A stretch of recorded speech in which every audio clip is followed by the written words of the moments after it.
Hi everyone, John Kotnerowski here once more in another video for the National University of Science and Technology, Nust Misis Academic Writing University Center. As has been discussed in earlier videos, publishing research should be thought of as making a contribution to the ongoing dialogue in your field or discipline. It is the same as adding a well thought out, clearly articulated contribution to a conversation about your topic. Ultimately, the focus of all research is problem solving, and collaboration and teamwork often expedite this process. Since there is a certain give and take involved in any conversation or critical discussion, the most useful contributions are made in such a way where the primary writer or researchers will receive credit for his or her unique and original contribution, but will also leave room for others to add to the dialogue, to build off points made earlier, to refine them and reinterpret them. But how can this balance be achieved? One way to do this is through the effective use of hedging. As a general introduction to the concept of hedging and different ways to hedge your claims, this video will provide the following information: a clear definition of the concept of hedging, a clear explanation about the important role that hedging plays in producing effective academic writing, and 3 basic hedging strategies that you can use in your own academic writing. The definition of hedging has evolved over the years. In 1972, Lakoff defined it as words whose job it is to make things more or less fuzzy. It's probably safe to assume that he was using the word fuzzy to talk about words that can make a statement less clear or absolute, and not words that help expressions grow hair. In 1995, noted EAP writing specialist Ken Hyland wrote that hedging is the expression of tentativeness and possibility in language use, and that it represents an absence of certainty and is used to describe any linguistic item or strategy employed to indicate a lack of commitment to the truth value of an accompanying proposition or a desire not to express that commitment categorically. In more basic terms, this definition of hedging defines it as a collection of words or language strategies that allow a writer to make a statement without implying that he or she believes it to be 100% true or the ultimate solution or answer. Let's take a look at one example to help clarify Hyland's definition. The first sentence reads, "The issues highlighted in this study are applicable to all participating institutions." In this sentence, the writer is making the claim that a certain group of issues applies to all the institutions within a study.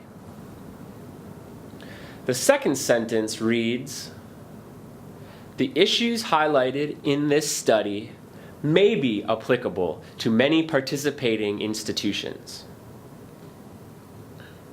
In this sentence, the writer makes the hedged claim that the group of issues could possibly apply to some of the institutions, but not necessarily to all.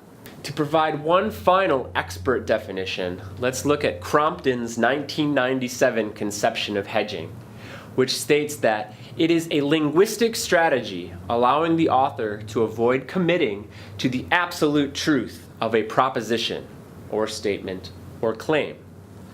Again, we can more clearly illustrate this definition with an example. The first sentence reads, "Government support will assure the spread of new knowledge and the skills necessary to use the internet to thousands of people in rural areas." The second sentence reads, "Government support may help with the spread of new knowledge and the skills necessary to use the internet to thousands of people in rural areas." As with the first example, we see the hedged sentence allowing the writer to put some distance between himself and the absoluteness of the claim. So, in the end, we can see that hedging strategies are writing techniques that allow a writer-researcher the flexibility to make a claim without making it an absolute or categorical one. So why is hedging an important strategy in academic writing? As we've mentioned before, academic writing is the language we use to convey answers to research questions. We answer these questions by creating arguments. These arguments are based on claims made by an individual which are then supported with evidence. Hedging is a helpful part of this process because oftentimes, writer-researchers develop good answers to research questions, but feel like they are not the best, only, or most complete answer. They are also prepared for other writer-researchers to raise objections or point out problems with their answers or research. Hedging allows writer-researchers to anticipate and address possible opposition to his or her claims while still contributing something new to the ongoing dialogue in a research field. Academic writing is a balance of facts and evaluation. The writer-researcher tries to take the data and facts they've uncovered as fully, accurately, and objectively as possible, while also showing how they themselves interpret this information. With this in mind, we can better understand why writers often say X may be the cause of Y, rather than X causes Y, to show the current state of knowledge on a subject, and to tell the reader that while they feel strongly about their answer to the research question, they also realize that it is not the end of the dialogue. So, to review, hedging is important because it allows the writer-researcher to 1. Submit new arguments and claims into an ongoing dialogue while also acknowledging that there might be other equally valid or perhaps better or more effective points of view. 2. Make a new contribution to their field in a productive and cooperative way. 3. Have the flexibility to avoid making absolute or categorical statements which claim that the writer-researcher has found the perfect and only answer. Hedging allows the writer-researcher to offer something new and establish him or herself as a possible authority on a topic, while leaving room for other voices and perspectives. 4.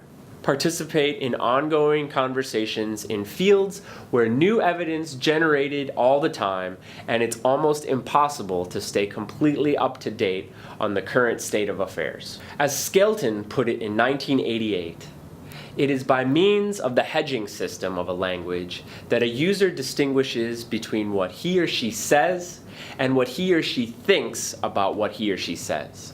Without hedging, the world is purely propositional, a rigid and rather dull place where things either are the case or are not. The hedging system allows language to be more flexible and render the world more subtle.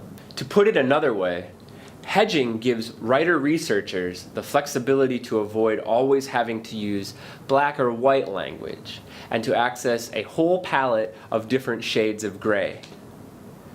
Hedging encourages and allows writer-researchers to be what Skelton calls confidently uncertain in their claims. This term means we need to accurately state how precise we can be when doing something, and to feel okay with being imprecise, especially when absolute precision is very difficult, if not impossible, to achieve. Let's finish the video by discussing 3 different ways to hedge the claims in your own academic writing. These strategies include using lexical verbs, using adverbial constructions, and using modal verbs. Lexical verbs are any kind of verb other than auxiliary verbs. Some lexical verbs used for hedging include indicate, suggest, propose, appear, assume, estimate, argue, tend to, and doubt. Let's take a look at an example of some lexical verbs doing some hedging. The first sentence reads, The study proves the link between smoking and lung disease.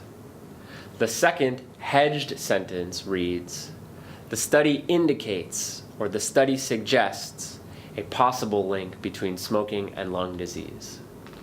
As with our earlier examples, the lexical verbs indicates and suggests in the second sentence allow the writer-researcher to share the findings of a study without making the claim that these findings are absolute. Adverbs are often used to promote hedged claims as well. Some of the most common adverbs used include often, quite, almost, usually, occasionally, sometimes, certainly, possibly, probably, and clearly. Let's take a look at an example of hedging using adverbs. The first sentence reads, the number of unemployed people will continue to rise as the poor economic situation persists. The second sentence reads, the number of unemployed people will probably continue to rise as the poor economic situation persists. Once again, the adverb probably in the second sentence allows the writer-researcher to share data without making the claim that his or her findings are absolute. A very common technique for hedging claims is through the use of modal verbs. Modal verbs include the auxiliary verbs must, might, will, would, should, may, can, and could. Modal verbs precede another verb and do not have subject-verb agreement or take the infinitive to before the next verb. They can change the perspective of a sentence, making requests more polite or indicating a stronger logical possibility of a claim. As Cassandra Rosado of the University of Illinois at Urbana-Champaign notes, when hedging claims, modals are most often used to express the logical probability of a claim. In this role, modals can be ranked according to strength as indicated in the following table. As we can see via the table, if we make a claim using the modal verb must, we're implying a stronger logical relationship than a claim using the modal verb might. Let's take a look at one more example.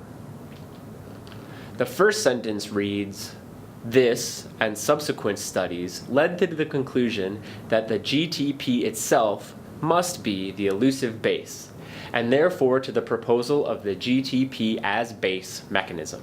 The second sentence reads, this and subsequent studies led to the conclusion that the GTP itself may be the elusive base, and therefore to the proposal of the GTP as base mechanism. As with our other examples, the modal verb may in the second sentence allows the writer-researcher to share a conclusion without stating that the findings are absolute. In academic writing, authors often have to be very cautious about the way they present their hypotheses, results, and conclusions. To indicate less than 100% certainty, they hedge, which means to avoid a categorical or absolute statement. They do so for two reasons. One, to tone down their statements in order to reduce the threat of opposition from other researchers. And two, to avoid overstating their results as they are aware that theirs may not be the final word on a given issue. Since the certainty of any research is hardly ever 100%, the use of hedging, unless overdone, is a part of academic writing. It can be done in a variety of ways, including through the use of modal verbs and different adverbial constructions. I hope this video has helped to improve your understanding of what people mean when they talk about hedging in academic writing. If you have any questions, please feel free to bring them to the experts at the Academic Writing University Center.